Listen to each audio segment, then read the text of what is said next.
Thank you. Thank you very much. I thanks to Social Fresh for putting me right in front of lunch so I can talk about Arby's and food. I hope to hear a lot of stomachs growling during the presentation, but I'm glad to be here. So first off, raise the hands, claps. Any Arby's fans here? Okay. How many people have never been to Arby's? I'm gonna find you. There's quite a bit. Okay. How many people totally forgot about Arby's until you saw we tweeted to Pharrell at the Grammys? So a few people, yes. I always like to ask that question because really Arby's is kind of a 50-year-old brand, and some people think, that's where my grandmother goes and my grandparents eat, so we're not necessarily the cool brand, so I feel like the Pharrell moment kind of put us back on the map a little bit, but more about that tweet later.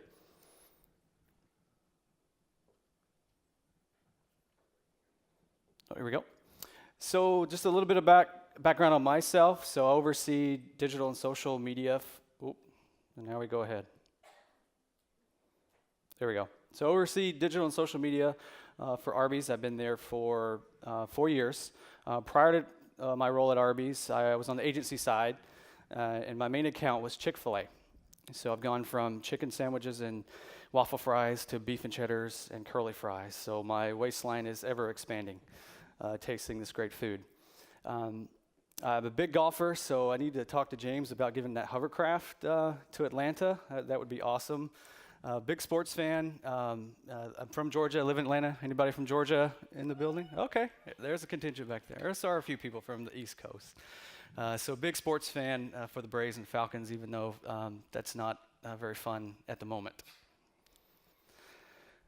So enough about me. Let's talk about social media and Arby's and our approach and really how we take a look at social media listening. But before I delve into some of that, I wanted to put up our first tweet up here. Very, very good tweet from us. You can go to Twitter, search on Google and look for my first tweet, and you can search for brands' first tweets. It's a good laugh. Twitter, for their anniversary, posted a lot of brands' first tweets, and we were mentioned. But the backstory with this is, I came from, working on a brand like Chick-fil-A who really embraced social early on, really, passionate about creating content for their fans, to my role at Arbys 4 years ago, where prior to my arrival at Arbys, there was no digital social department. It was the first in the end of 2010. And I got there, and our Twitter account, again, was, tweets like this, is this thing on, what are we doing, type of thing. Our Facebook page was probably about 12,000 people, and it was mostly our employees complaining about the hours they work and, why do I have to slice the sandwich? And so that was what I was walking into, and it was completely different, moving from Chick-fil-A to Arby's, to a brand who had been really resistant to be a fast mover. You can look up an article. There's an article that was posted about Arby's and Burger King back around early 2010 about what they're losing by not being on Twitter. So as I go through some of the successes we've had for particularly this past year, so I want to spend some time talking about how the journey we got there. It wasn't like I was walking in a situation where everything was like Chick-fil-A and we were ready to go and get started. There was a lot of resistance with the franchisees, also with the executive team in terms of the value of social media and what we were trying to accomplish. So we'll spend a little bit of time talking about our approach and priorities that we take in social media at Arby's. So this is our primary objective as of this year. All we want to do is fuel consumer engagement with the brand. Now, I mentioned the story early, coming into it. It took us 3 years to get to this point. When I arrived, I'm sure you can attest to people that you've reported to, and it was all about how many Facebook fans you had, and it was all about these numbers, right? So I immediately walked into that situation where my boss's boss was totally just interested in, we got to have so many fans, and that was our growth. Looking at how we were growing, and that's the only metric they really want to focus on, where our team saw value and quality, in building engagement with our customers. So it's taken us a while to get to this point, but this is strictly our primary objective in social. Is all our team is tasked with is, fuel engagement with the brand. We're not tasked with a hard ROI. which is great. In some instances, can be difficult for some of you. Nobody's looking to me to drive sales through Facebook and Twitter. They really recognize now the impact of social and what it has, and we're just there to kind of help fuel the fire and get people talking about Arbys. So how do we do that? We focus on kind of 3 areas on our team to do this. One is creating original content around consumer insights that we derive from social listening, topical events like the Pharrell moment. 2 is a really big one that we really focus on very, very closely is monitor the conversation and respond and react. We feel like that's where we're winning when you look at comparing us to some of our competitors in terms of how we're listening to what people are saying about the brand and being able to come up with responses, interact in real time on a consistent basis. And then 3, developing programs that are engaging, that get people talking that are around our key messaging. So when we do come up with a product of a new sandwich that we want people to try, like a smokehouse brisket sandwich, we don't want to look to just put a tweet out and say, come try this. We're looking at creative ways to build programs around what people are already saying about barbecue and brisket and those types of things. So at the core of this is social media listening. Our team believes that at social, it starts first with listening and understanding what people are saying about you and your brand. So the reasons I think we've been successful at Arbys, that has really elevated Arbys in terms of the executive team, the franchisees, are 2 things. One was the Pharrell tweet, which I'll talk about at the end of the presentation. And 2 was when we decided to bring social insights, social data, social gathering in-house in Arbys, in our 4 walls, in our support center, and build out this social media listening room. So this came about this time last year. We secured funding to take over one of our conference rooms in our support center. And it was a conference room that had walls, so we blew out the walls, put in glass doors, and now we have a set of team members in there that are responding and monitoring the conversation every day. We've got 4 big monitors up that pull in dashboards of location where people are talking about us, looking at the trends, and pulling in a lot of different things. And then we strategically placed it in the building in a high traffic area. It's right off the elevators on our marketing floor, right next to the restrooms. So when people are walking by, they're seeing things that are happening and coming in and asking us questions. Part of the problem or struggle we had early on when I came on board at Arbys was, they put me in an office, nobody see me, nobody was doing, they just thought this was the guy that played on Facebook all day. And again, I'm coming into a company that's pretty established. There's people in our support center that have been there 20, 30, 40 years. And I'm coming in and it's kind of a little bit of a barrier of a new way of doing things and doing things differently at Arbys to step above our competition. So that was a struggle early on, and this room has really helped, like I said, elevate our social media strategies and our social media in general at the company. So I've got people coming over to the room. I've got product development coming in and asking what people are saying about the sandwich. I've got our PR team, a corporate communication team coming in and asking us about what people are saying about this particular issue. Maybe it could be the fast food walkout or something like, or labor issue or something like that. And we're calculating, and we're doing about 50 to 100 interactions in this room a day. And you calculate that out, and we estimated 15,000 plus interactions that we're having with our guests on a yearly basis.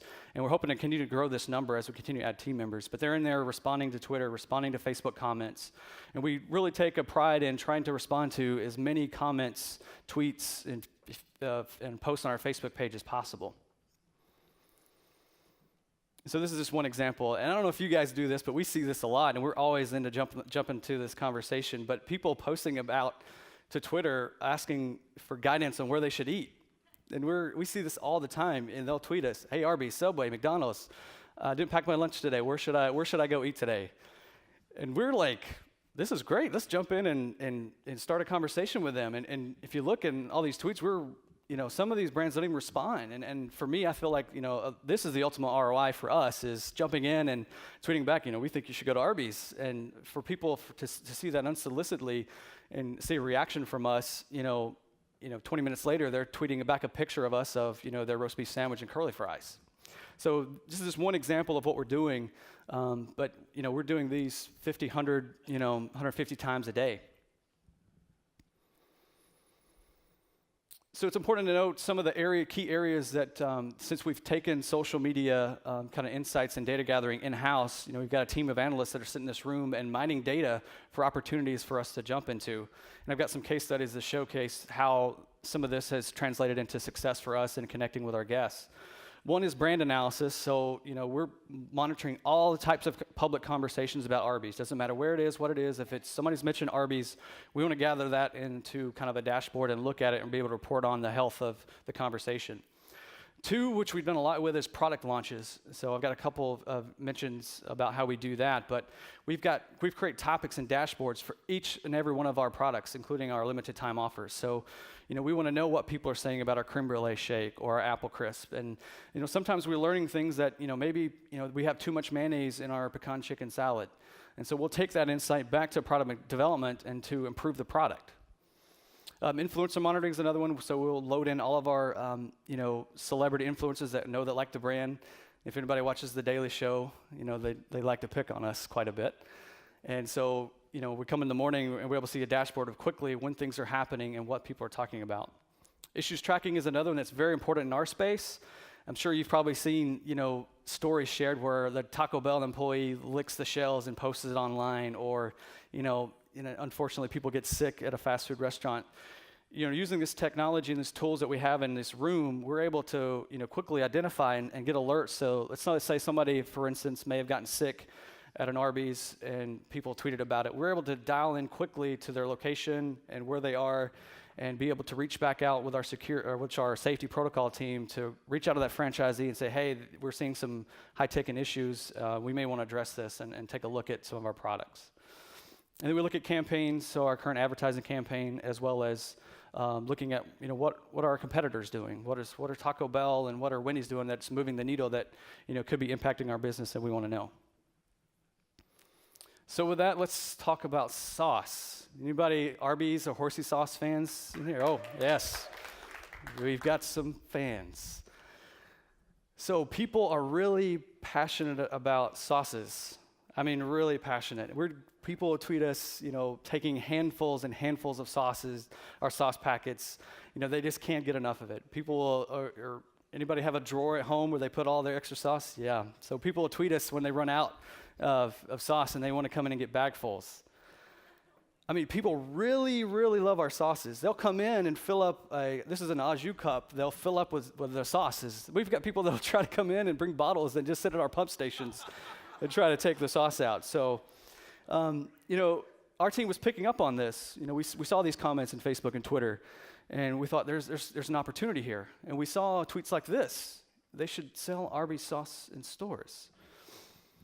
So we took this insight and gathered some data, took it to the product development team. And people love our sauces, and people want it outside of Arbys. They enjoy it while they're there, but they want to take some home and put it on other things and just have it for extra. So we alerted our PD team to this and said, hey, can we try to bottle this up and sell it? And they said, well, sure, we can definitely try to do that. And so ultimately, they were able to do this last year. This actually happened this time last year. We launched it on Halloween. So this is basically we bottled Arbys and horsey sauce, and this is kind of an overview of how the campaign came together. And I liked how we delivered it to the audience in kind of a social media listening form, and in that we looked for opportunities. We call this campaign Sauce Apocalypse since it was launching on Halloween, and we were selling it on the day of Halloween and through November, December. And so we were looking for people who had these sauce apocalypse moments where they were out of sauce. They were at home, they went into the drive, so they didn't have sauce, and this was we took these comments and turned them into kind of horror movie-style posters from like the 60s and 50s. So here's kind of a quick video that showcases this campaign. For over 50 years, people have loved Arbys sandwiches. And for just as long, people have hated running out of our sauce. In fact, a third of all the online comments directed at Arbys were about wanting, craving, and needing more of it. It seemed that our fans were afraid of going sauceless. So we decided to sell it by the bottle with a campaign that tapped into this insight. There's nothing scarier than running out of sauce.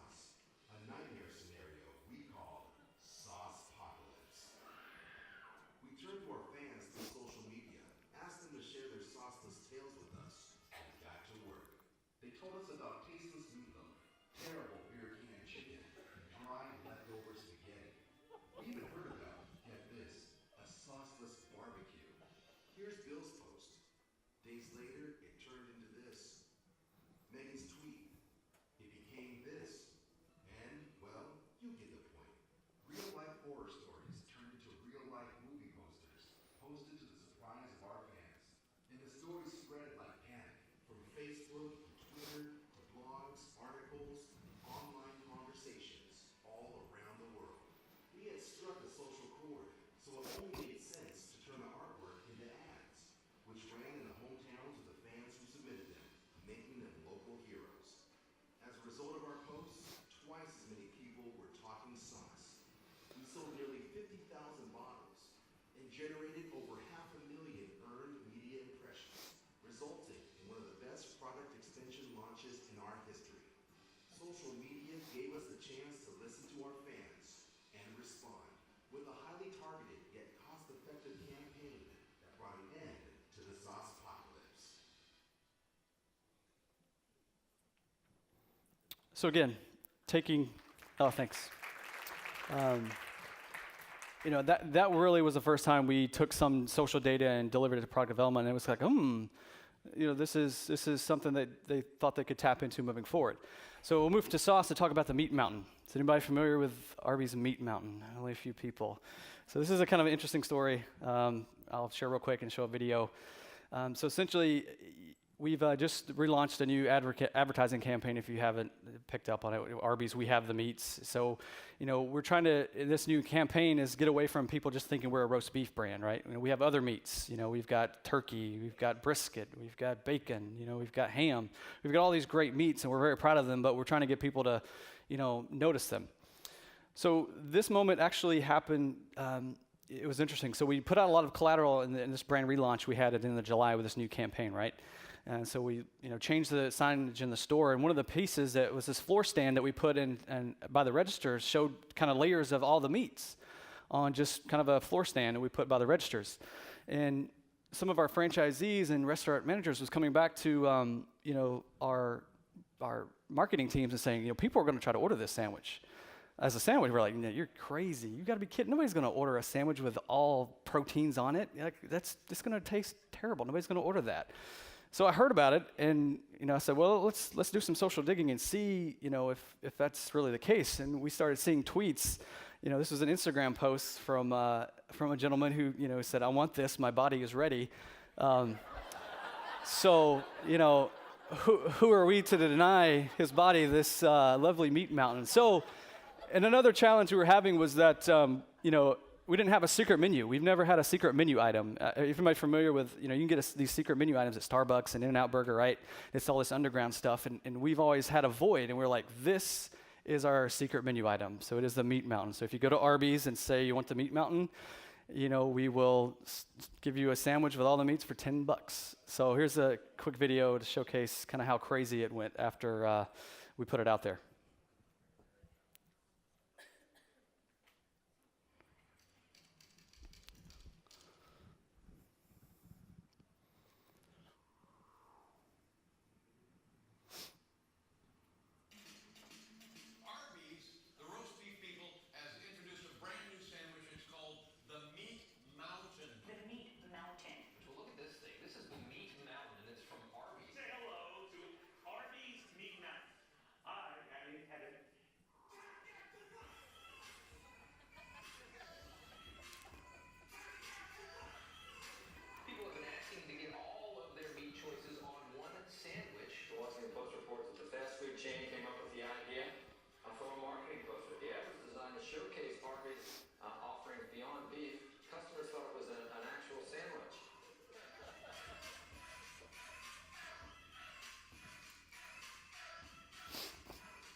Love name drops. But it's not on Arbys' menu. You have to ask. Oh, it's a specialty item. It's a special order. And it's a huge secret recipe.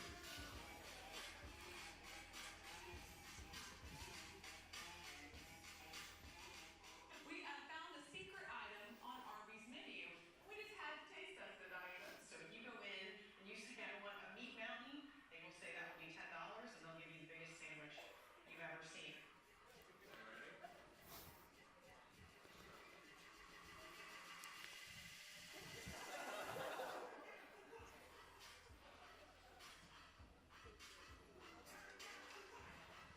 How many of you have time traveled here from the past to enjoy the new Arby's sandwich called the Meat Mountain? Thank you. It's actually quite tasty. Yeah, I would definitely attempt to eat this sandwich. And yeah, Arbys is getting cool again. Okay, so again, 2 years ago this wouldn't have happened. Thank you. 2 years ago this wouldn't have happened. They would have immediately shot it down. But for us understanding what was going on and doing a little social digging, we said, hey, this is conversations actually happening. All right, so I know I'm running short of time. So now we talk about the tweet. So everybody watch the Grammys, recognize this guy. So this was Pharrell, and his Grammys moment was when he showed up wearing this hat. And Arby's had a Grammys moment, which sounds weird, right? Arby's should not have a Grammys moment, but our Grammys moment is when we noticed he was wearing the hat and posted this tweet. So I got a quick overview video of the tweet.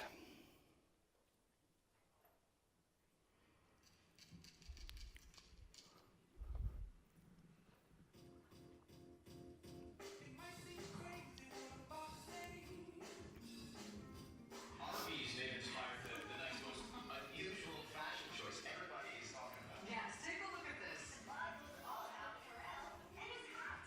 It was just compared to Arby's restaurant logo. Oh, yeah.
Thank you.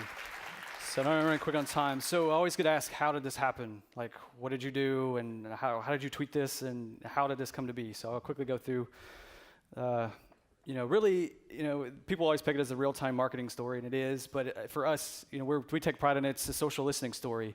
This happened on a Sunday night at 8:30, and it really was us paying attention to the conversation and being able to recognize that to jump in. So early on, he was out on the red carpet, and we noticed some of these tweets coming in that people were tweeting about us, and this hat looks like Arbys logo. So once we saw this, I saw it at home. I'm like, this is our opportunity here. We've got to jump on this. Like, it's Grammys, people talking about us, and there's a connection here. Like, we need to post the tweet. I think the reason it was so successful was the timeliness of it. Again, social media listening allowed us, to a certain extent, jump into this conversation. It didn't feel forced for us to kind of jump into talking about the Grammys. Having the freedom and flexibility to respond in real time is another one. Again, I have the control to be able to post that type of tweet at 8:30 on a Sunday and not have to feel like I have to run it through legal and brand and everybody. So, and that took, I say this tweet was 4 years in the making, because we did a lot of things before that to build up to that moment. And by me going up to our legal office and talking to them about what we're trying to accomplish in social, really educating them and making them feel more comfortable about what we're doing. And that's really, I think, where we've had success, is just educating our legal team about what we're trying to do, and just make them feel more comfortable to take risk with us. So some things we do maybe have a little bit of risk, but if they feel comfortable with us and know the value that we're trying to do, that's helpful. The content was really simple to the point. We didn't use all the characters. We didn't have an image. We didn't try to sell anything. It was just, a reaction. Hey, can we have our hat back? Because everybody thought that he looked like he's wearing our logo on his head. And then wait for it. Oh, there we go. And then, drop the mic. So, we didn't post any more tweets that night. And coming in the next day, I've got Twitter calling me, agencies, everybody's calling me to, what are we going to do next? He posted that tweet about 4 a.m. the next day, y'all trying to start a roast beef. That was such a good response, right? So good. And you don't want to be a brand that comes back with something lame and then everything fizzles, right? You just feel the air come out of it. And this was very hard for us to do, because everybody was putting pressure on our team and us, and we pushed back and said, we don't want to top a really good response with just something lame, and just have it come across that way. So we're not going to do anything. So I don't think we posted maybe a tweet that day. And then lo and behold, 2 weeks later, I get a buzz on my phone. He's tweeting us, he's going to put his hat on charity for auction. And then that ultimately led to other opportunities with us getting to buy it, and with the Oscars.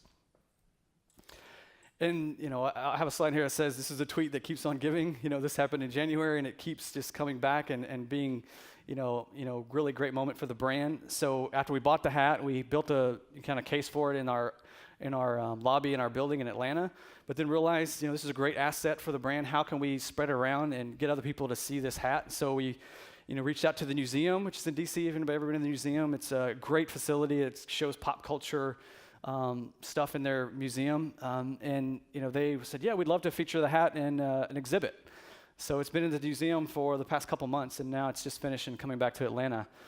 So, like I said, it's a tweet that keeps on giving. You got all these media impressions from, the Grammys, the Oscars, which we had no business being involved in the Grammys and Oscars, but I feel like we've won both nights just because of what had happened. And really it boiled down to just, having somebody there, myself, listening and being able to jump on the conversation. And with that, thank you very much.